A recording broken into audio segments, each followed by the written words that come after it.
runs 2 literary magazines with monthly ISBN books at Scars Publications, and also runs a first Sunday's Austin open mic titled Poetic License.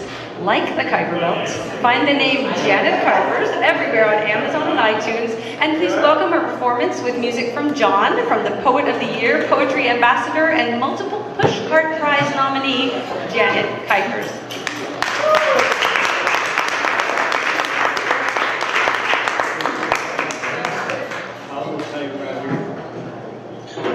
Hello there at the top.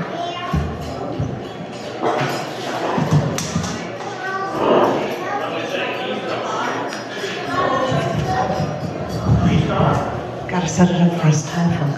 Hi there. I have poems for you, including things that were honorable mentions here, and I've also produced chapbooks. I'm going to hand this to my host lady and ask her if she would please distribute. I don't have enough for everyone.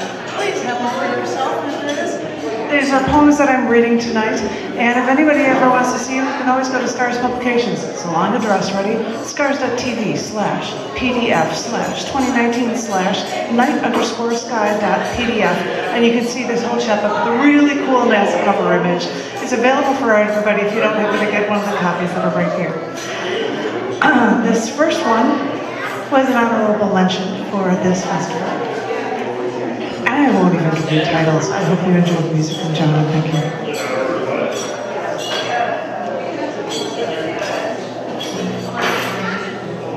I have journeyed around the world with you.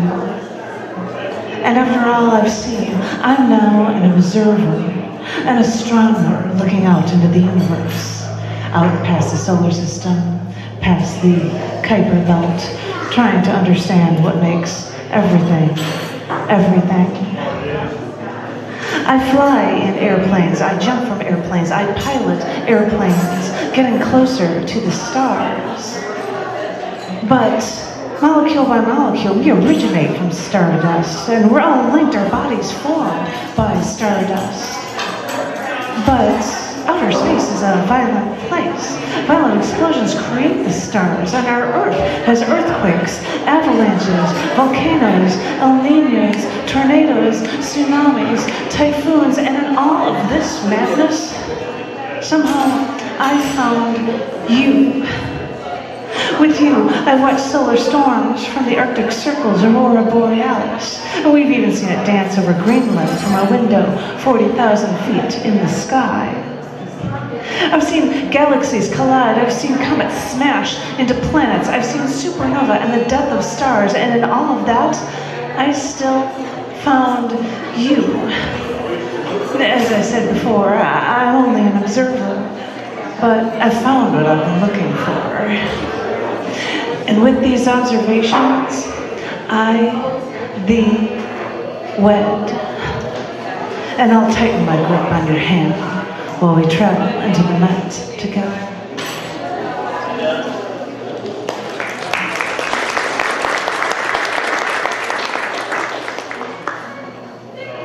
My crickets that are chirping here really quietly, but I was trying to give you a feel for outdoor by having crickets going on in a little box here, but it's just so loud you can't hear them. I'm sorry about that. But this one was also submitted to that, and it also appears in this book, which has the coolest NASA photos ever in it. It's called Moonlight. Moonlight is a hypnotist putting people in a trance. Whenever you look at it, it takes over your soul. No one can stop it, but no one wants to.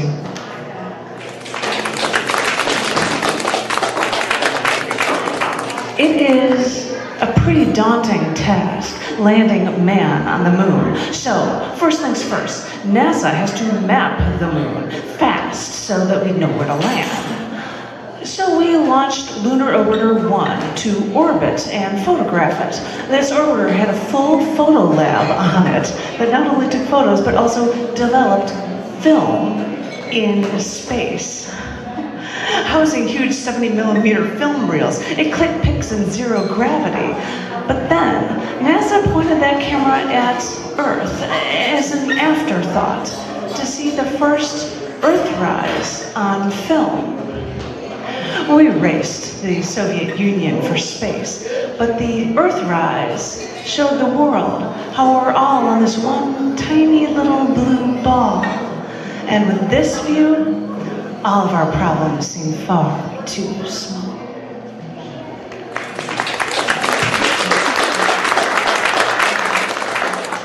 I bet you didn't know that NASA once had an artist in residence. Well, you're gonna learn that here. NASA's artist in residence, Lori Anderson, learned that scientists at NASA said that during the Cold War, they considered setting off nuclear bombs on the dark side of the moon. Because, you see, no one sees that side of the moon.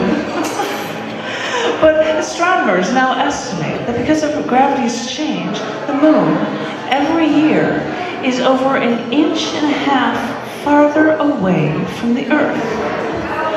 So, if you remember the moon looking so big when you looked at it in the night sky when you were younger, well, you may have been right. And you know, I'm really tired of reading about the moon, so she was talking about Orion. I think I might do that as well. It is here for me, and this was submitted last year as well, but I might as well read it from this book, Venture to the Unknown, just because of the really cool photos of it. It's a ring.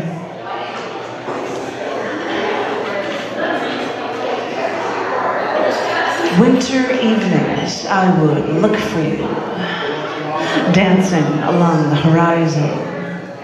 You were always fighting the great bear in the north, the bull in the winter. You were my favorite. Whenever I could, I would look out for you, out my window, in my driveway. I remember a nebula lived in the center of your sword. You spending millennia fighting. You have taught me well. The other night, I looked out my window again. You were there, maybe receiving strength from me, as I did so many years from you.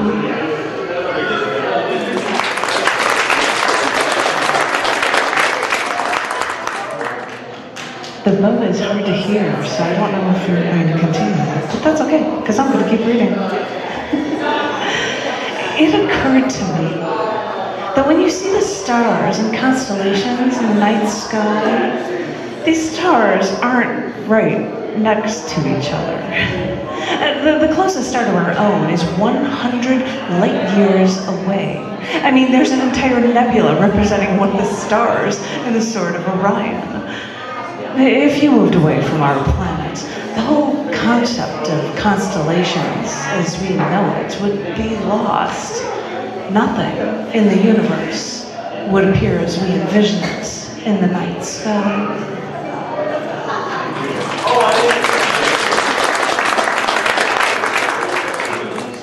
Images we see from Hubble, mind-boggling colors from galaxy clusters and nebulas, these images all come in all digital.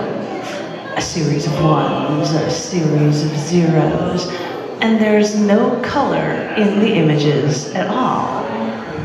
Astronomers describe outer space as an amazingly vast black void. So when people get this data from these images, they imagine the heat radiating from these objects, and they think about what colors would work for these images. I know these images in outer space are beautiful, and I didn't know that they were literally an art form. Hubble takes pictures of objects in space with different filters to capture light that we can't even see, that the human eye couldn't even capture. So when we get final full color images from Hubble, they're nothing like what the universe really is. So maybe outer space and astronomy really is abstract art.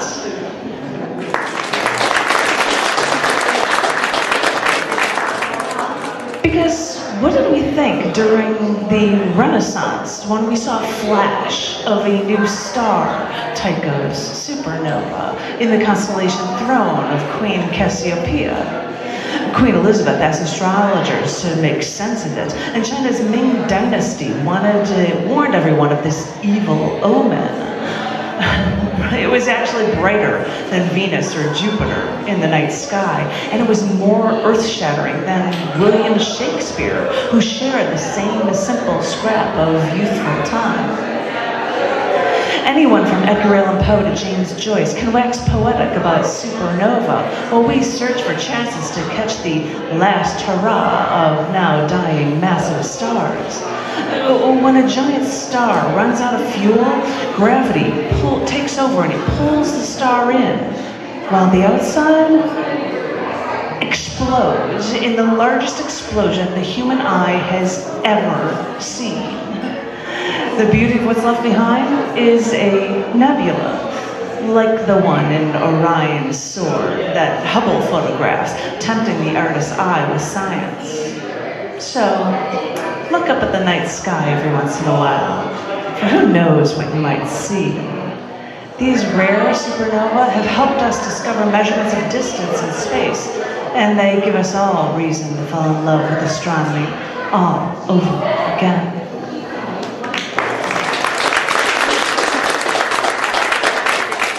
This is my last poem for you guys. Thank you, Jen. This was written about an astronomer from Rome who discovered a comet and had craters in Venus named after her. And why do you need to know that? This is the last poem. I hope you like it.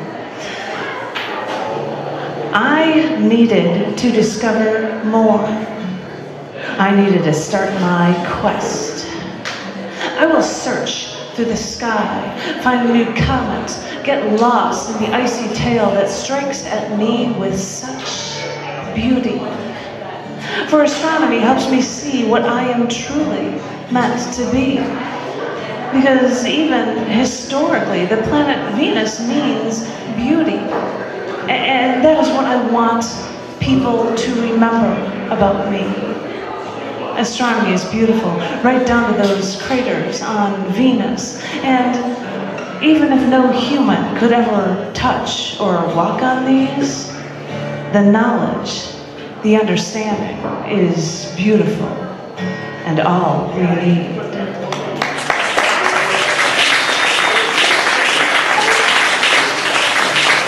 Thank you very much.